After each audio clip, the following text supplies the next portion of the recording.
people who had an affair, what's the worst thing you did behind your partner's back that you've never told anyone? I had an affair with my boyfriend's best friend. I learned that I was capable of being a complete bish, that I liked the excitement of sneaking around and feeling desired, and that it is a fast shortcut to destroying 3 lives. The best friend made a self-harm attempt, and my boyfriend and I broke up, though he never actually found out the truth. For a long time, I hated myself and regretted every minute of it, but I was young, and I was the kind of person who had to learn lessons the hard way. Now I am with the man I will marry, and I know temptation will never be an issue for me again because I understand that it is never worth the pain. Story 2. We met at work, she joined our team, and we instantly hit it off. We connected on a level much better than I ever did with my wife and shared the same kind of interests, even the small, silly stuff. We could have those casual debates about big things and little things, and we were genuinely interested in each other. At the time, my wife and I were heading into a particularly rough patch in our 7-year relationship. By the Christmas party, the inevitable happened. We ended up in the same bed,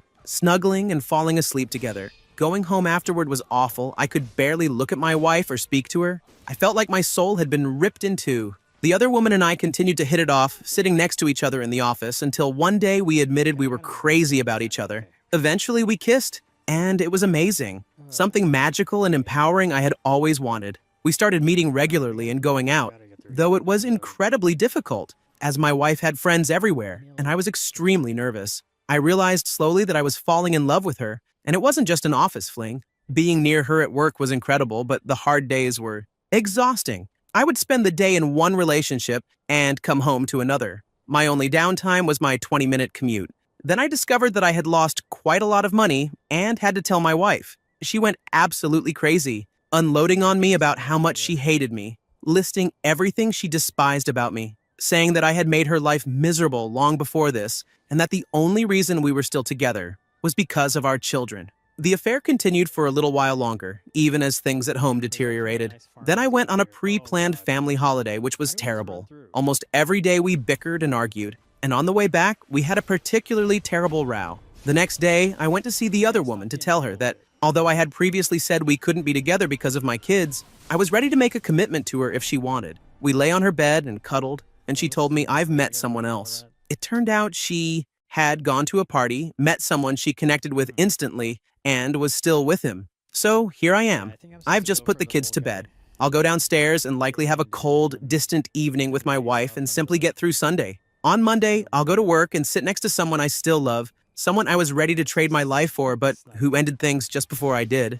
I'll listen to her tell me about her weekend. I'll nod, smile, and die a little inside. Then I'll go home to my wife. Story 3. I've been married for 9 years. Just days after our wedding, I felt an intense urge to sleep with someone else. I didn't act on it immediately, but a few months into our marriage, I went to a massage parlor with extras. The experience was exhilarating, but I felt absolutely horrible for cheating. My wife and I have always had an active, intimate life. She is open, adventurous, and willing to try new things. I love her, our relationship, and even our intimate life. However, I've always felt this urge. And over the past 9 years, I have visited massage parlors and occasionally S-workers, usually 6 to 10 times a year. I now know what I do is wrong, but I don't really feel guilty anymore. The only thing that bothers me is the money I waste. It's a strange feeling. Part of me thinks that doing this has prevented me from seeking more damaging affairs. I would never pursue an affair with another married woman. It also hasn't damaged our relationship or our intimate life. I'm not sure what to make of it. If I could stop, I would, but so far it hasn't caused any harm to my marriage. Story 4. I've been in a relationship for the past 7 years, and I've had 2 affairs during that time. My boyfriend and I got together when we were still in high school, and right after we graduated, we moved in together. He was the second person I'd ever been intimate with, and most of my reasons for cheating came from this line of thinking, I'm young and haven't experienced much. What if we're together for a long time? Do I want him to be the only person I've had good time with? Pretty crappy and naive reasons, I know. There was a guy I worked with, attractive, funny, and all that.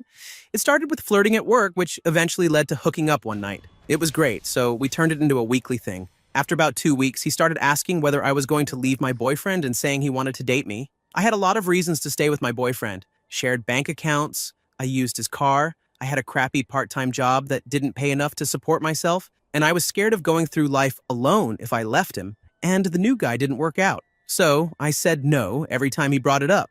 After a while, he got very pushy, at one point even threatening to follow me home and tell my boyfriend himself. So I ended it. My boyfriend never found out. Fast forward 1 year. Later, I started feeling like my boyfriend wasn't giving me enough attention or being romantic enough. So I began looking for someone else to give me the attention I wanted. I went online and met a guy there. We met up one day at his house and hooked up. That was the start of a 3-month affair. The banging was mediocre, but I stayed because it was something new and exciting. After a while, I got tired of leading 2 lives and broke it off with the internet guy. My boyfriend didn't find out. Aside from these 2 occasions, I also cybered with guys online and sent inappropriate pictures. But I never actually met up with them. My boyfriend found out about some of this, but not all of it. Needless to say, at certain points, our relationship was pretty rocky because of my behavior. It's been 2 years since I decided to actually give my boyfriend what he deserves and take the relationship seriously. I told him everything. The 2 guys I slept with, my reasons, crappy as they were, and that I'd also been cybering and texting. We went on a hiatus for about 2 weeks, still living in the same house and sharing a car and bank accounts. It was the most awkward time ever. He barely talked to me during those 2 weeks, and the whole time I was preparing to get kicked out of his house and out of his life. Everything was his, so I definitely would have been the one moving out. It was incredibly stressful, and I knew I had brought it all on myself, which made it worse. Still, it did feel good to be completely honest with him for the first time since I had started cheating. At the end of those 2 weeks, he decided he still wanted to be with me. That's when I realized how great of a guy I have, someone willing to give me a second chance. Even though we stayed together for a solid 5 or so months afterward, he was very nosy about everything I did. He came with me most times when I said I was going places and would randomly ask to look through my texts, which was totally understandable. Now, 2 years later, we're as happy as we've ever been. I'm very proud to say I haven't done anything a good girlfriend wouldn't do since then. And while I did some pretty crappy things in the past, I'm forever grateful that he forgave me and decided his love could overcome all the crappy things I did. What I took from all of this is that most guys are a lot crappier than my current boyfriend. I never really realized how good of a guy he is until I started talking to other guys. He actually treats me right, and there are way too many scumbags out there. I also realized it's not okay to act like a selfish child and do whatever you want without any regard for how it's going to affect someone else. And the last thing I realized is that I really do love my boyfriend a lot. Even though he could be more romantic, and even with all his flaws, I love him. I never want to be the kind of person I was back then, ever again. Story 5. Being on the yeehaw. Receiving end in one case and having a semi-interesting story of my own, at least I think so, it was shocking to me because I knew the people involved. I suppose I can bring 2 stories into this, involving my first girlfriend and one of her relatives. First, she was 16, and I was boyfriend number 10 in the space of 2 years. Since she was my first girlfriend, I was mostly focused on figuring out how good I was in a relationship and whether it suited me. I was 17 at the time. We met through a mutual friend who was both her first ex and her best friend. She was his friend when it suited him, and other friends told me he often complained about her. Eventually, we got together at a party. In the 2 months we were together, I learned more about how manipulative people can be than most people I know still have. Her biggest flaw was how she talked about her exes. Every single one of them, according to her, had treated her terribly. After I met the one she claimed to hate. The most I learned, she had lied about almost everything, and that it was entirely her fault. She said they had gone out for 6 months. In reality, it was 6 weeks. Other people confirmed his version of events, and he turned out to be one of the nicest people I've ever met. Long story short, about 1 month into our relationship, her first ex moved away to college. She was devastated by it and began acting in ways that made me genuinely fear for her safety. Because of that, I felt forced to stay involved, both out of concern for her and because I didn't want to be blamed for things I hadn't done. I later found out that despite my efforts to be genuine, honest, and kind, and even letting her break up with me to avoid her using it against me, she was still bad-mouthing me afterward. Since then, I've come to terms with a lot and learned much more about what was really going on. Essentially, she had wanted to be with her first ex at the start of the summer and was rejected. A few months later, he pushed her toward me. He's the kind of person who would do something like that intentionally, and he's now kept at a very long distance from my life. In reality, she had replaced him with me, and as far as I know, she did the same with every boyfriend she had afterward. All of them were at some point good friends of his, even the ones after me. I haven't heard anything about her in about 6 months, but the last I did hear was that she was still cycling through boyfriends and making some pretty bad life choices. So, essentially, she emotionally cheated on 13 people for one guy who, to his credit, made it very clear he never wanted to be with her. Story 6. At the time, my girlfriend and I were already in a rocky relationship. We didn't get to see each other very often, which made it take a long time to get close. I told her I loved her, not because I truly felt it, but because I thought that's what she wanted to hear. She didn't say she loved me back, which was fine. I felt bad for saying it the way I did and didn't want to put her in the same awkward position. I don't think I ever told her I loved her again after that. She was very distant personally. I can't recall a single moment where she truly opened up emotionally to me.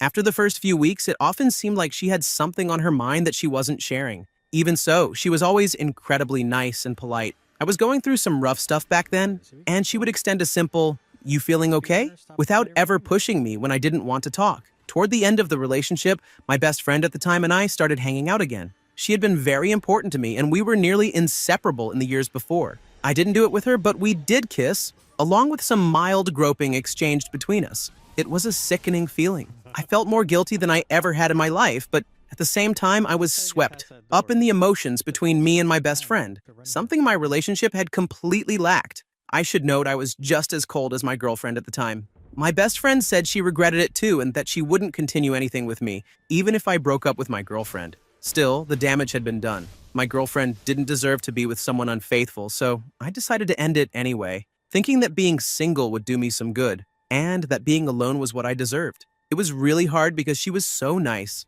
Before I even had the courage to tell her, she ended things herself. Eventually, I told my best friend, and long story short, we dated for a while after that. There were good times, but it didn't take long before things got rocky. Drama was everywhere, and I was definitely at fault for some of it, but she turned out to be very emotionally manipulative. Then she went and slept with a bunch of guys behind my back. Imagine my surprise. She actually recently contacted me on Facebook, trying to reconnect.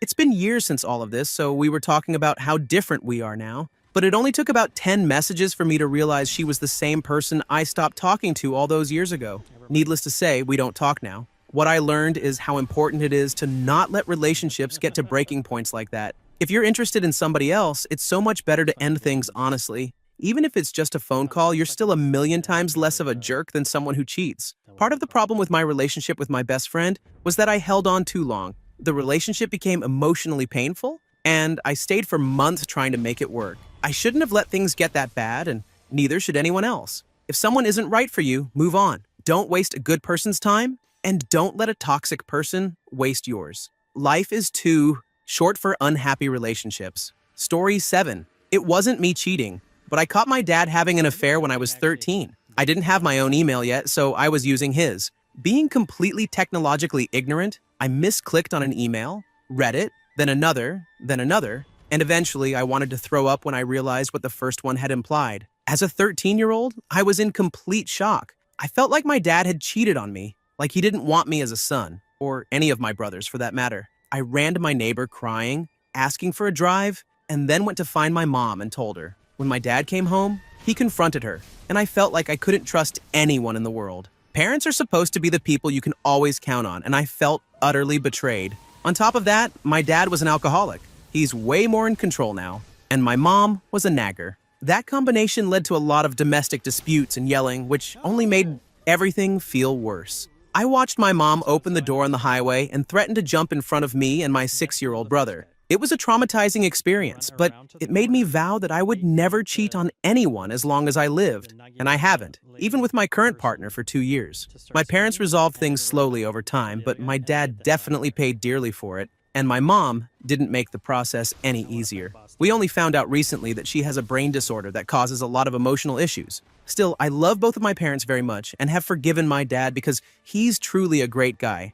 Good people can do bad things. They're still together, though I've always believed it lasts mainly because of my mom's economic dependence on my dad and the fact that there were 3 kids to consider. Story 8. My mother was the other woman. She worked as a nurse at a hospital, and my father was a doctor. They had worked together for many years and always maintained a friendly relationship. At the time, my father had been married for 15 years and had 3 children, while my mother was single. Over a few months, they grew closer as my father's marriage was in trouble. He claimed he had never loved his wife and had felt pressured by both families to marry her very young after sleeping with her. They were both from a small, heavily Catholic coal mining town in Scotland. They began a long affair, and my mother was fully aware he was married. Sometime into the affair, my mother became pregnant with me. From what I understand, my father was around a lot during the pregnancy and even after my birth. Things became more complicated when his wife found out about the affair. On one occasion, she showed up at my maternal grandparents' home while my mother and I were visiting, when I was still a baby. I am not sure how she tracked us there,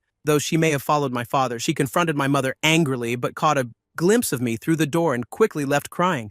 I suppose she knew he had cheated, but not that I existed. As I grew older, my father came around less and less. The last time I saw him was on my 4th birthday, when he dropped by to deliver a present. In the end, he chose to stay with his wife and continue his life as if nothing had happened. As a strictly Catholic man, he would rather spend the rest of his days with someone he did not love than get a divorce and break up his family. His children, friends, and colleagues remain unaware of what happened. Because of these events, I was robbed of a relationship with my father, and my mother was left to raise me alone. I am now 28 years old and married to the love of my life. I can honestly say I would rather divorce my wife if things ever became unbearable than cheat on her while still married. Things can get very messy and complicated. Story 9. We were teachers in the same building but at different grade levels. She sent a school-wide email about organizing an after-work aerobics class. I dropped by her room to ask if it was okay for me to join, joking that I was going to wear my leotards. I had no intention of actually joining.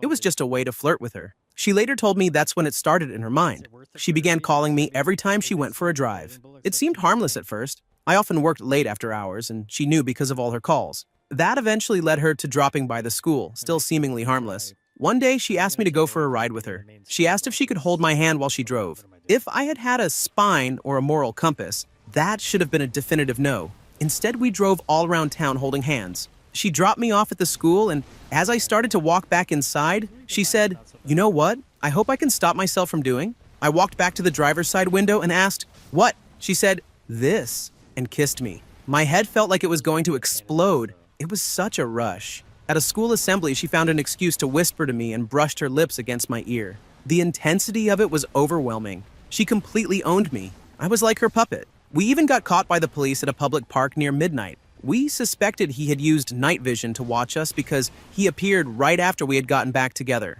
The officer went to the same school as her and her husband. After that, she shut it down. We had one more encounter after a Christmas party, and then nothing else. I still love her and would do anything for her. She divorced her husband, married someone else, and divorced again. We live in different states now. Did I learn anything from it? Absolutely not. I fell deeply in love and never cared about her flaws. Story 10.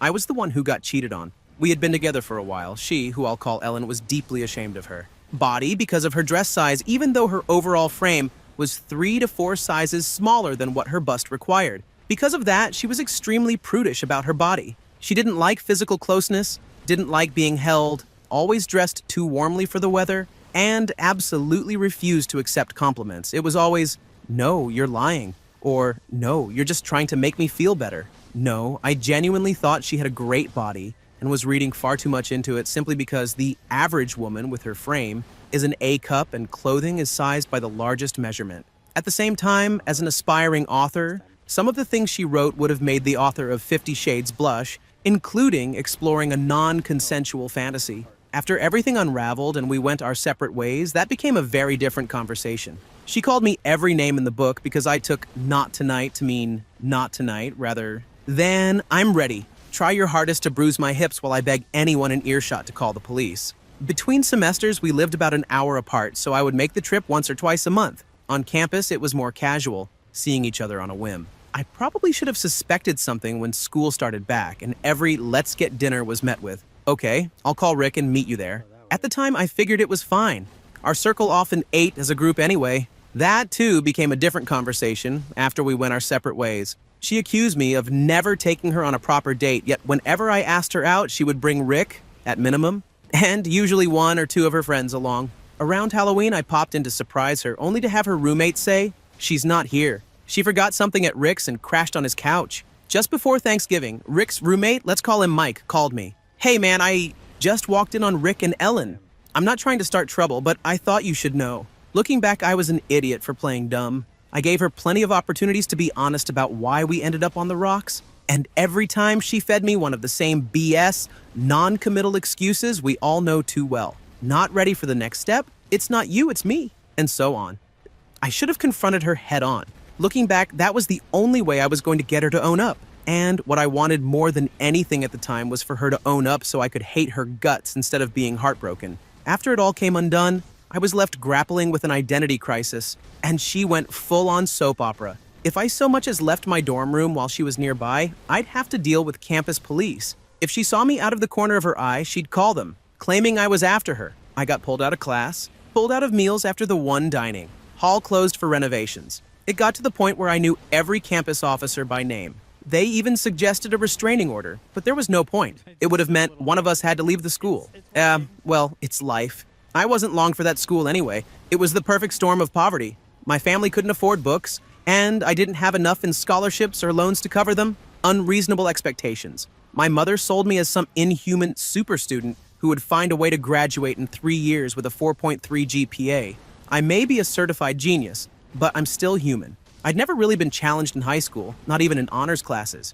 I was attending that school on borrowed time. It was only a matter of time before I ran out of money, bit off more than I could chew, or both. It turned out to be both at the same time. 10 years later, I still haven't found the one, even as all my friends are getting married and having kids. But on the bright side, I've still got a good life. A lonely life, but a good one. And maybe that's the way to hurt her memory the most. After all, living well is the best revenge, right? Story 11.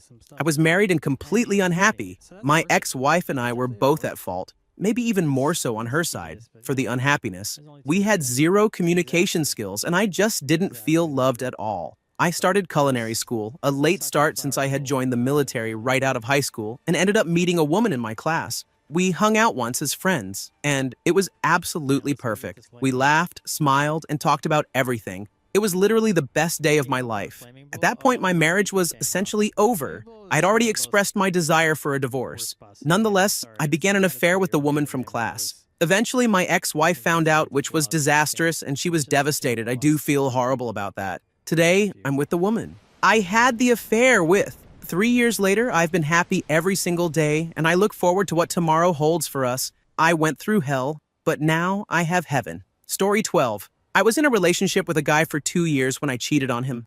I loved him, but he didn't love me, and he was very degrading toward me. I was working the night shift at a gas station where the local police like to meet up and hang out. I started to become really good friends with a few of them, and a couple of weeks later, one of them started texting me. He was married to a woman whose family basically owned the town we lived in. They had married because he had gotten her pregnant, and he was miserable too. The first night we really started talking about being together, I thought he was just messing with me. I was 18 and very naive. He was 32. He invited me over one night, and I went. He made me mix drinks, and I got a little tipsy. We ended up doing it. I went home and cried for hours. I loved my boyfriend. How could I do this to him? I'm actually crying while writing this. Then things went from bad to worse. My cop wouldn't leave me alone. He called and texted me constantly and would guilt me into doing it with him. Eventually, I told him I wanted to end it. After that, he started following me and my boyfriend around, pulling my boyfriend over for no reason. My boyfriend had suspicions, but I lied to him. Then his wife called me. She said she knew what was going on and asked me to record everything,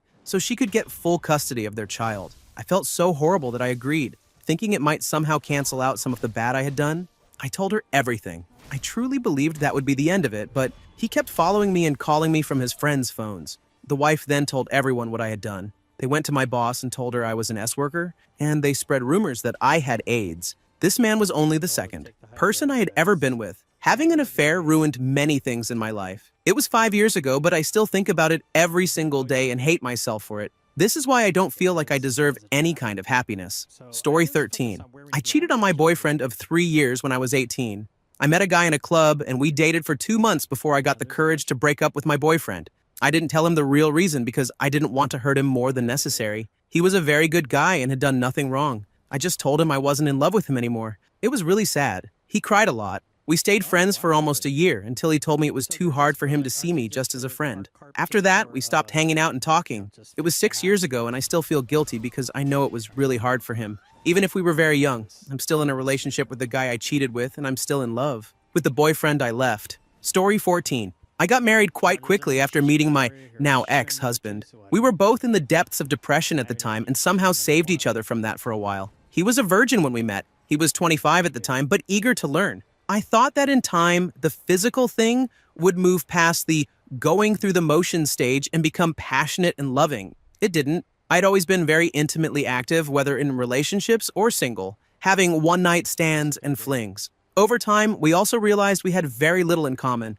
I was social and loved going out drinking, dancing, and partying, while he preferred to sit at home on the internet for hours and hated being around other people. After we had been married about a year, I ran into a guy I had gone to school with, someone I had always considered the one who got away. We had slept together a handful of times years earlier when I was single, and his marriage was in a lull. Of course, the chemistry was still there. We would meet during lunch breaks or after work, and end up sleeping together or having huge make-out sessions in his car. We admitted we had feelings for each other. After several months, he completely disappeared. He stopped replying to my emails, which was the only way we communicated so we could keep everything secret. I was hurt, but I carried on with my marriage. A few months later, the man I had the affair with contacted me and said he had left his wife. He told me it had nothing to do with us, and that he hadn't told me earlier because he didn't want me to leave my husband for him. That wasn't what he wanted. I told him it was better if we cut off all contact and that my husband should never find out. Even to this day, he has no idea. I also made out with a few other random people I met and never saw again. He, and no one else in my life, ever knew about those either. 2 years later, I came home one day to my husband telling me he had slept with a woman he met online a couple of times and that we had to split up. Somehow, it felt different from what I had done, because he had only ever slept with me and had no confidence at all. I managed to rationalize my own actions through that thinking. So, we split up, and everyone thought he was the bad guy. I got everything I deserved. He is now in a new relationship and very happy. Meanwhile, I am still single 3 years later, with massive trust issues, both with other people and with myself. Being hurt by someone I thought would never betray me made me afraid of my own ability to stay faithful. I don't trust myself not to stray again and hurt someone I care about. I broke myself as a result of my affair. Story 15. Everyone here is so noble. My wife and I were fighting terribly. We stopped doing it. He was abusive and difficult. So let me fill the a-hole quotient for this thread with my horrendous story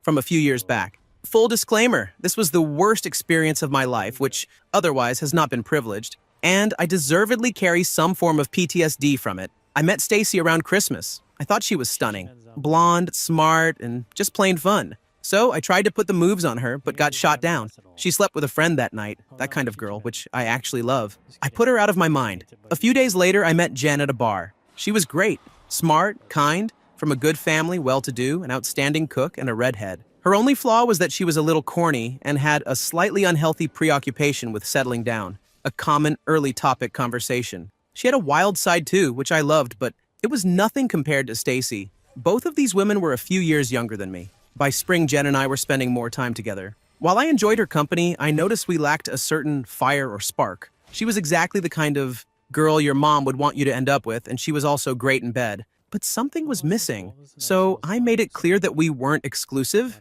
and she seemed fine with that. A few months later, I ran into Stacy at a bar where mutual friends were throwing a party. This time, we clicked. It was electric. Some people just mesh perfectly, and we did. I resolved to do the right thing and tell Jen that, while it had been fun, we should just be friends. But for some reason, I waited. Jen was going away for the summer anyway, so I figured she would move on. Big mistake. Stacy and I started seeing each other more, and I was seeing both of them with increasing frequency. Stacy asked to be exclusive, and I agreed. All that was left was to tell Jen it was over, but before I could, I had to fly out of town for work. Long story short, Stacy slept with someone else while I was gone and lied about it. Worse, she contracted a curable STD and had the audacity to accuse me of giving it to her, which was impossible since I always used condoms and had been tested a week prior. Disclaimer, I never got it. So I held off on breaking things off with Jen. I dumped Stacy and told her to stay out of my life, but she didn't take it. She lingered, promising to reform and fix everything. I was torn. Then Jen abruptly left town for her scheduled trip. Suddenly, it was just Stacy and me. That summer, Stacy and I made up. We reconciled, and I promised myself that as soon as Jen got back, I would end it. Before Jen returned, Stacy and I got into a massive fight. I started wondering if I was looking for a reason to end things with her, if I resented her for what she had put me through. So when Jen came back from her holiday, ecstatic to see me, I didn't end it with her either. I did the worst possible thing for my soul. I dated both of them at the same time. My thinking was completely flawed, but I convinced myself that one of them would eventually dump me. It had to happen. I had essentially abdicated responsibility for the decision and handed it over to them. Part of me even assumed I would be caught quickly. I never was. Neither of them dumped me, and for more than 1 year, this completely broken situation continued. I slept with both of them, went out with both of them, and some of my friends even met both of them. I felt like the worst kind of criminal, constantly hiding my life from the people closest to me. If anyone is reading this, please hear me. It destroyed my spirit and ate away at my soul. I lived in constant dread and exhaustion, desperate for the situation to end but unable to face it head on. By this point, Stacy had pretty much reformed. She never lied, and our love and spark seemed so real. But I had tainted it all with my deception. Not a deception born out of a desire to sleep with two women, but out of indecisiveness, and to some extent, the knowledge that if one relationship failed, the other would continue on its own. 2. Coexisting safety nets while I walked a razor-high wire. The biggest reason I could not make a move was simple. I didn't want anyone to get hurt. In fact, I wanted myself to be hurt more than anything, for both of them to hate me and leave me. I thought about telling them I had cheated, but realized that while true, it would crush them. People who realize they have been deceived suffer far more long-term psychological grief than the deceivers and question everything. I didn't think they deserve that. Finally, I had to make a call. Stacy was the passionate is right choice. Jen was the safe, felt right choice. But by splitting my time, my mind share, my life that way, I had never truly seen either of them, or my own feelings. Was my resentment of Jen's corniness just compensation for being around Stacy so often? Was my coldness towards Stacy an act because I knew how warm Jen could be? I became meticulously deceitful, like running a spy operation, adept at plausible excuses, aliases, and justifications for everything. The longer this continued, the greater the potential suffering for one or both of them. I made my choice and stuck with it. Breaking up with one of the women was heartbreaking, and I immediately felt like I had made the wrong choice and would be haunted forever. I still feel that way, but by then, both relationships were so tainted that any choice felt false and wrong. My companion and my ex still have no idea of the massive deception I carried, and I will probably take it to my grave. Story 16. I was the other woman and the cheater. I slept with my next-door neighbor while he was engaged, and later married. I was still very young and naive. It happened over several months when I was 16 and 17. He was a musician, an artist, and attractive as hell. I was completely smitten. My ex was friends with him, so they chatted a few times. Eventually, they started texting back and forth, but he used my phone because he didn't have one of his own. One day, my neighbor texted me, and we started talking about music and everything else. It quickly got flirty, and I found myself crushing on him. My ex had borrowed money from him at one point, and I went over to pay it back. That's how it started. We had to arrange our get-togethers around both of our partners' work schedules and my need to find a babysitter. I was a teen mom at the time. I ended up breaking up with my boyfriend during this period, but he stayed with his fiancée, of course. The relationship was dying shortly before he got married because I wanted something serious, but he didn't want to commit to a 17-year-old with a baby. Completely understandable, but I was crushed. I was in love with him. I learned not to trust the nice guy because even a good, seemingly decent guy cheated on his fiancée with a teenager. I also learned that I never want to be the other woman again. Story 17. I was in the relationship of my life when it happened. I was madly in love with the girl I was with. We had been together for a few years, dating back to high school. By then, we were both in college, and times were changing. There wasn't really anything wrong with our relationship. We loved each other, liked many of the same things, and there was little to complain about. I'm a rather quiet individual, and she was the type who could make friends with anyone. This sometimes drove me to jealousy because I could see it happen before my eyes, a skill I could not replicate. She started meeting new people to hang out with, while I did not, and that was where things began to unravel. She wanted new experiences, and I was more reserved than she would have liked. I didn't want to hold her back, so I let her enjoy her social life with her new friends, mainly guys, but that left me alone for large chunks of the week. We were both working full-time and going to school full-time, which left very little time for us to be together. I would try to schedule my work and school around hers to make room for quality time, but the time we had was slightly misused. I ended up alone more often while she went out more. She was never the cheating type, but what made me hesitate was that I was almost never invited to any social gatherings with her and her friends. Many months went by where I would hear these great stories about her friends, stories I wished I could relate to, but I couldn't. I knew their names and could remember small details of past stories, but I couldn't put a face to the name or an encounter to the person. This wore on me greatly. I began snooping through things just so I could plan my own activities instead of letting her leave for the night. I would search her phone for messages like, "We're going to dinner X night. You should join us," so I could make plans for myself before she told me she already had plans. In the back of my mind, I hesitated because I knew I might find things I didn't want to see. Part of me hoped that maybe this time she would extend an invitation to me, but no. I only found flirty messages to people I didn't know. I became self-conscious about every part of myself, and now I'm snooping. What type of person am I? But I held it in. I didn't let it destroy me, and I told almost nobody about what I was feeling. At work, I had a very sweet coworker who noticed I seemed drained over this period and would ask me what was wrong. I kept silent, repeating the same short responses I gave to others. My lips were sealed. One day, I had had enough. My therapy appointments couldn't come fast enough, and I had very few people I could talk to about it, so I broke the cycle. I broke down, and over the next 2 weeks or so, I went through every detail of my relationship with this coworker. Surprisingly, she was impressed with my ability to process and analyze everything under so much pressure. Still, I was as in love with my girlfriend as I had ever been. We had broken up before, but always gotten back together with a more mature and passionate start each time. I had even bought the ring she wanted and was ready to tie it all together when the time was right. But that time felt nowhere in sight. As I started talking to my coworker more, my plans with my girlfriend began to feel distant. I couldn't see the future I had imagined anymore. I began questioning every decision I had ever made, and it pushed me over the edge.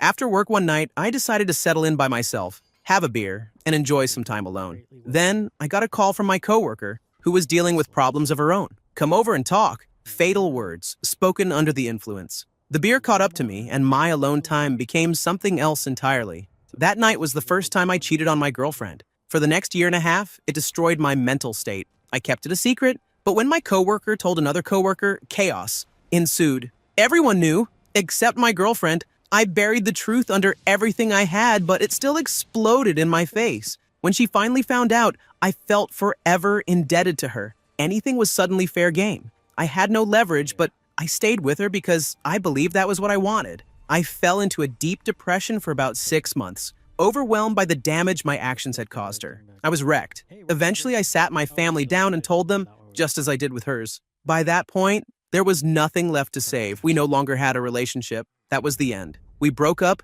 and now talk very seldom. She is still the love of my life and forever will be. I still have her ring by my bedside along with everything we shared, and it hurts me deeply. I can't say that I wouldn't do it over if I could, but I wish I had directed my actions towards someone else. It was my first relationship, my first long-term relationship, and also my most recent. I now have a completely different thought process when negotiating with myself over simple things, small tasks, and what makes me happy. I honestly cannot tell if I was truly happy over the last 2 years, or if I was just convincing myself.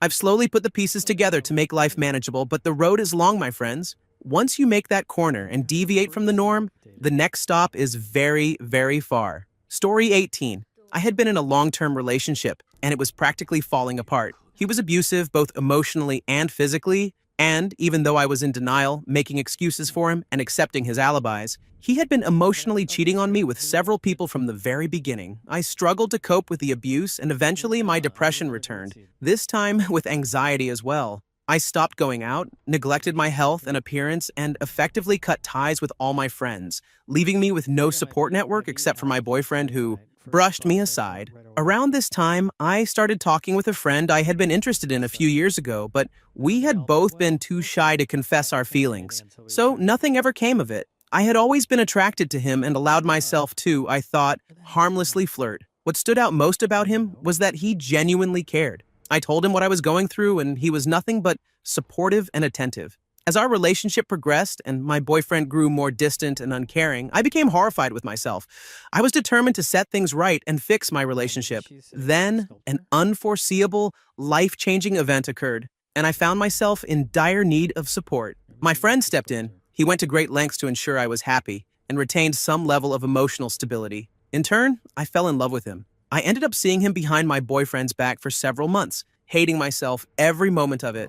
I tried to leave, but returned each time my boyfriend was abusive. Meanwhile, my boyfriend, unbeknownst to me, had already fallen for another woman and was making plans to leave. Eventually, he did. Without him, I regained my health and sanity. Unfortunately, I also realized that my friend and I were not right for each other, and that my love for him had been fueled by a need for care and support. I tried a few times to start a relationship with him, but I didn't feel the same as I once had and ended up hurting both of us, which I deeply regret. Now, we are just friends, but I remain profoundly thankful to him for everything he did for me during those dark times.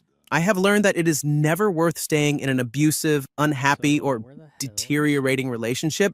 out of fear of ending it. Story 19. I am the cheater. This is pretty recent, so I'm taking this chance to let it all out. I had been engaged since high school for 5 years. We went to the same college and lived together. I returned home last Christmas to finish school. Both of us were depressed and burned out, and out-of-state tuition was expensive. I managed to land my dream job, and we had plans to move into a rental house. My new job was an hour away from the house, but I didn't mind because this job gave me the confidence and pride I had never felt in my life. I was genuinely happy for the first time in years. My newfound confidence wasn't just because of the job. This career is male-dominated, and I was enjoying the attention. One guy and I started talking and really hit it off. We had some things in common, and I saw it as an opportunity for a new friendship. After all, the best friends I'd had in high school were guys, and I really wanted that back. We talked, texted, and hung out after work. He would flirt more, but I always brushed it off, thinking I was overanalyzing. Eventually, though, I realized I wanted more too. We talked about our relationships.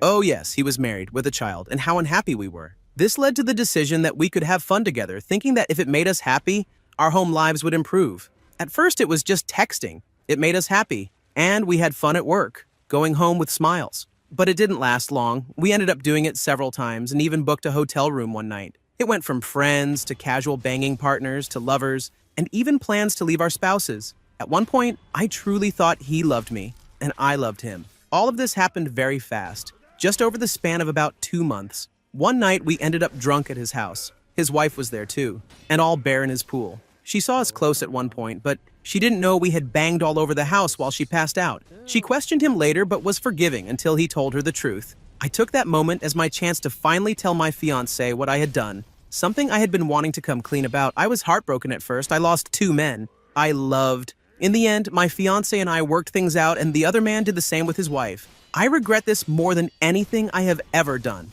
It is hard to believe I even did this. Everything happened so fast, and I still do not understand what I was thinking during that time. That was not who I am. Now, I feel as though I will never be good enough for him again. I hate what I did, and I struggle to forgive myself for the pain I caused the man I love, as well as the woman and mother I hurt through my actions. Cheating is never worth the pain. If you are unhappy, say so. It hurts to tell your partner the truth, but that pain is nothing compared to discovering betrayal or seeing the person you love break down because of something you did. The look on his face the day I told him still haunts me. I hope it does not sound as though I am portraying myself as a victim or trying to excuse my actions. I have no excuses. I knew what I was doing was wrong, and I did it anyway. I let selfishness guide me, and it hurt people who did not deserve it.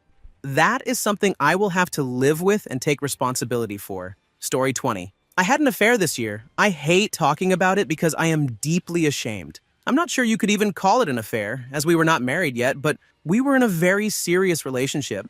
We always fought. She has 2 beautiful children from a previous marriage, and I spent a lot of time and money providing for them, yet I never felt appreciated. As our fights intensified, she became ill and had to go to the ER. She first told me it was a kidney problem, then said she had a miscarriage. 3 weeks after the doctor told her that. 3 weeks after that, she discovered the baby was alive in an ectopic pregnancy, meaning it had implanted in her fallopian tube instead of her womb. She told me she had to take a pill similar to an abortion pill to end the pregnancy for her safety and claimed she had taken them all, but in reality, she had taken none. Our baby suffered and died at about 2.5 months gestation. I didn't find all of this out until much later. The lies and deception hurt me deeply. She constantly framed the situation as though she was the only one affected, which sent me into a dimension of anger and pain I can't describe. In response, I signed up for an online dating site and met a girl. We had an intense but brief affair for about a month. I initially justified it as revenge for what had happened, but I soon realized I was being petty and that the only person I was hurting was myself. I confessed to my partner, and we will be married for 2 weeks as of Tuesday. If you ever find yourself in my shoes, don't take the petty route I did. Mistakes happen, but we can all learn from them and make things right. Story 21. When I cheated, I think it was more about wanting to escape my current relationship than anything else. I wasn't happy with the girl I was seeing, and I wanted an easy way out. I would go to the mall every day on my lunch break and talk with the girl who worked at Sparrow's. It was obvious we liked each other, so we started going out. A couple of months later, my girlfriend noticed I had been acting strangely and went through my phone while I was in the shower. I had deleted all the texts from the other girl, so that wasn't an issue. However, I had forgotten to delete one text I'd sent to a good friend, mentioning that I was dating 2 girls right now. She saw it but didn't confront me until the next day. All hell broke loose, but in the end, she still wanted to be with me. I eventually had to come clean that I simply didn't want to be in the relationship anymore. I realized I could have saved both of us a lot of trouble by ending things honestly from the start. Story 22. I was married to the girl I had loved in high school.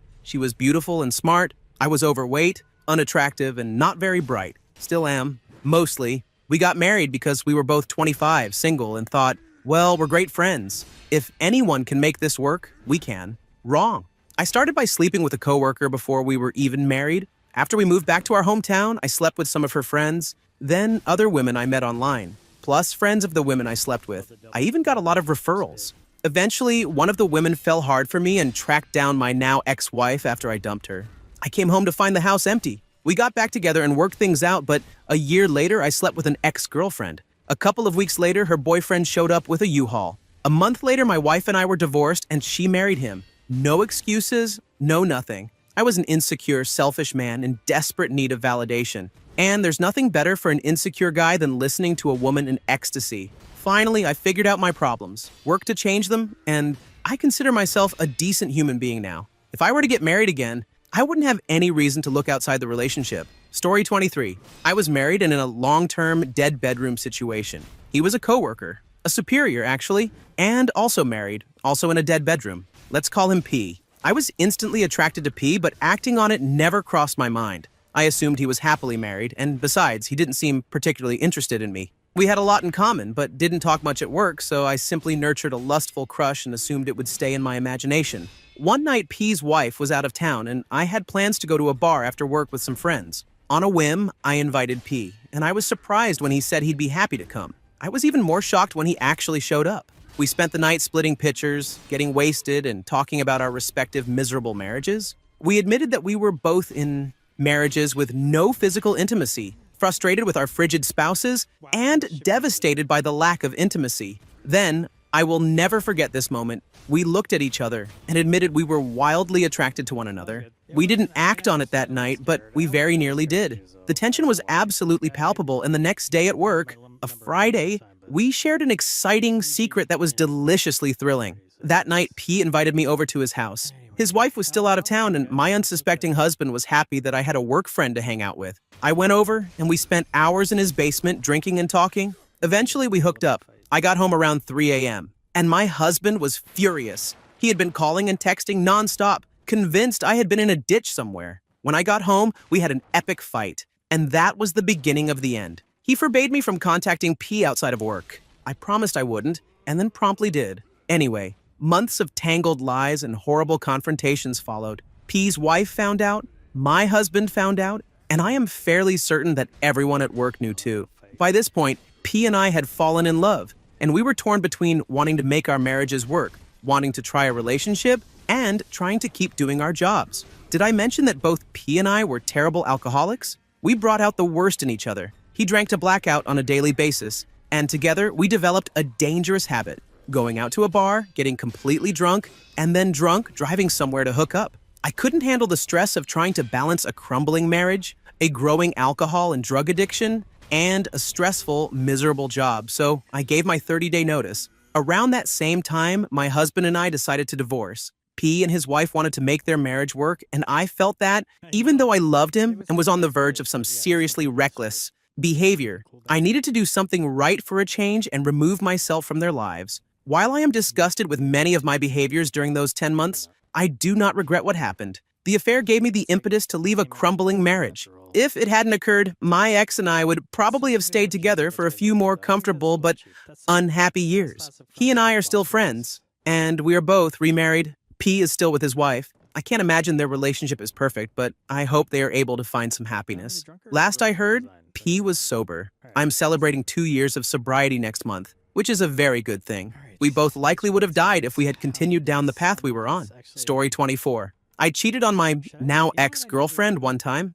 I was at a wedding and hit it off with one of the bridesmaids. It started at the rehearsal dinner, where I was joking around with my buddies and included the bride's friends to break the ice. At the reception, we all did a few shots, drank a couple bottles of champagne, and danced the night away. The after-party was in a hotel suite with drinking games and her sitting on my lap. Neither of our significant others were there, and her friends and my friends did nothing to stop it. In fact, they encouraged it. We lived far apart and planned to meet up again, but that never happened. We both acknowledged that it was wrong, though we kept talking for a few weeks afterward. She eventually stopped talking to me after our plans fell through and told her boyfriend about it. As far as I know, they lived happily ever after. Or not. I never checked. I never told my girlfriend. I knew nothing good would come of it. At the time, we were in a rough patch, which we eventually worked through. Later, she moved, and we struggled with long distance for a couple of years before mutually giving up. We still keep in touch, and she found someone far better for her. I'm happy that she did. Story 25. A long time ago, I was with a girl I truly thought I was in love with,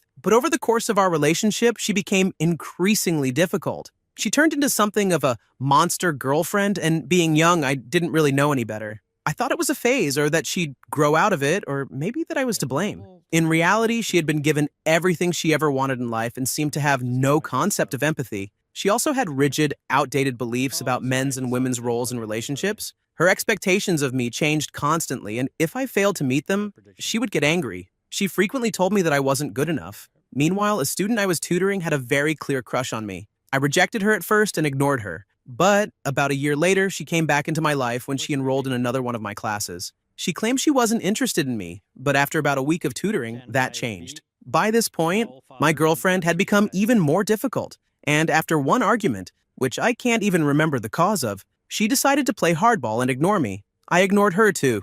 3 weeks of no contact later, I was doing it with the new girl. I did not feel guilty. I was happy to be with someone else. My ex eventually crawled back and I told her to leave me alone. To this day, I do not feel bad about what I did. While the new girl ultimately wasn't right for me, she helped me realize that I was still desirable, and for that, I am grateful. After that, I dated a fair bit and eventually ended up with my current girlfriend, who is a wonderful person. Given the circumstances, I truly can't feel bad about what happened. Story 26. I met the love of my life while I was still married to someone else. It was one of those oh crap moments. Before that, I didn't really believe in soulmates. I thought we were all just human. You pick someone you like, someone you get along with, and admire, and you make the most of it. I had an incredibly romantic beginning with my first husband. It was so romantic that when I wasn't fully feeling the relationship, I questioned myself and wondered what was wrong with me, which led to a lot of depression and misery. After getting married, I began pursuing hobbies that felt more conducive to a settled life. Club dancing and running around didn't seem appropriate anymore, so I explored some of my old, geeky interests, like reading comic books and knitting.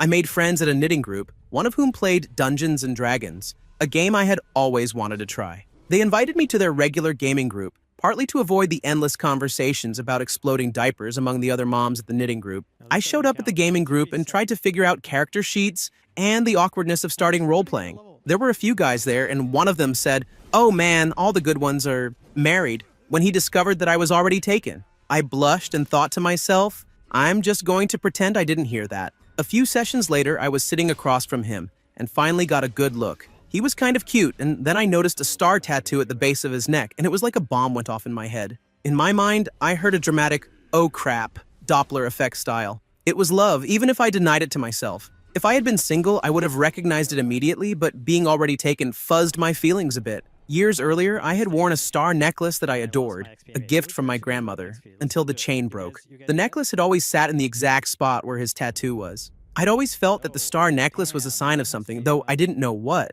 But here was the sign right in front of me. I knew I was in big trouble. I wasn't sure what to do, but pretending I didn't see it seemed like the best course of action. We continued gaming together. I listened with keen interest whenever the star tattoo guy shared something with the group. He seemed really cool, smart, and funny. But we never hung out outside of our gaming sessions. Over time, I realized that my marriage wasn't working, but I didn't know how to move forward. I spent a summer doing things that made me happy. I watched the movies I wanted to watch, went on adventures even when my husband didn't want to come, went out with friends, and traveled. At one point, I started hanging out with Mr. Star Tattoo Guy, just as friends. It began when my husband refused to join me for anything I wanted to do. It was fine if I watched his favorite movies or attended his concerts, but God forbid I asked him to go to something I was excited about, even if I thought he would enjoy it. I sent out a text to all my friends offering a free ticket, and he was the only one to say yes. During our time together, we discovered that we had a lot in common. Same college degree, favorite movies, and similar values. I enjoyed hanging out with him and found our conversations far more satisfying than those with my husband. I realized that I had more fun with this friend than I did with my own husband. Around him, I felt more like myself. Mr. Star Tattoo and I never shared our feelings with one another, nor was there any physical connection until after I told my husband it was over. but there was certainly an emotional affair. I regret that someone had to get hurt for me to be with the love of my life, and I struggled with guilt for many years. Leaving and recovering was some of the darkest times of my life, but it was also the best thing I ever did. The affair never truly ended. I eventually married Mr. Star Tattoo Guy, and we have 2 children together. He is my best friend, and I had no idea I could be this happy with anyone. We've been together for 6 years, and every day we look at each other in amazement at what we went through to be together and how well it has worked out. We never take each other for granted. We rarely argue, we collaborate, and we are grateful for every day. I'm even grateful for my first marriage because it showed me what I needed to be happy and what I didn't want in a relationship. If there's one thing I've learned, it's that life is too short to remain unhappy. When you find a spark of happiness, you have to grab onto it and hold on, even if it means walking through fire to keep it. As a result, I became more determined, more confident, and yes, even happy. It's okay to make mistakes. Story 27. I'm a 35-year-old man and I've had a close friend for 8 years. She's kind of like the female version of me. We worked together every day for 4 years, talked openly about physical intimacy, partied, and even went away as a fake couple to a wedding with our friends. One of us has always been in a relationship, which meant we never pursued anything romantic. There has, and probably always will be, a sense of unfinished business between us. Now, I've been in a relationship for 2 years with a woman I love deeply, who I see myself growing old with, and unlike anyone I've ever been with before. But during this time, I've hooked up with my old friend. She was in a relationship at times during this as well. Writing affair makes it sound simpler than it was. I think the long-standing friendship and romantic dynamic, combined with both of us being in relationships, made it feel less illicit. It became more than a one-off encounter. And yes, I've thought about how I'd feel if the roles were reversed. I'm under no illusions about being an a-hole. We're good friends, but the intimacy, which has always been incredible, gradually intensified. I often ended up taking a dominant role, and we developed a secret life of passionate correspondence and encounters. It became so powerful, respectful, and freeing that it was almost narcotic.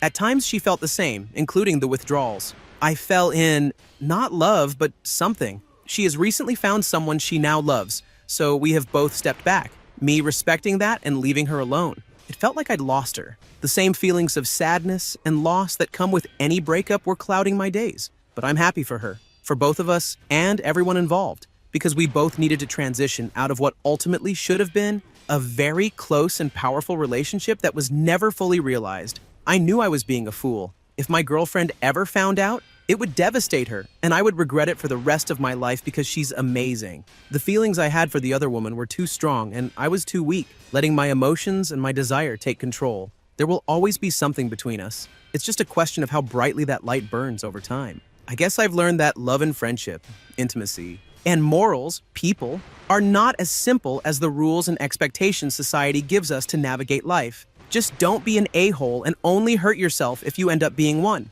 Thank you for watching. If you enjoyed this video, be sure to give it a thumbs up, subscribe, and hit the bell icon so you never miss an update.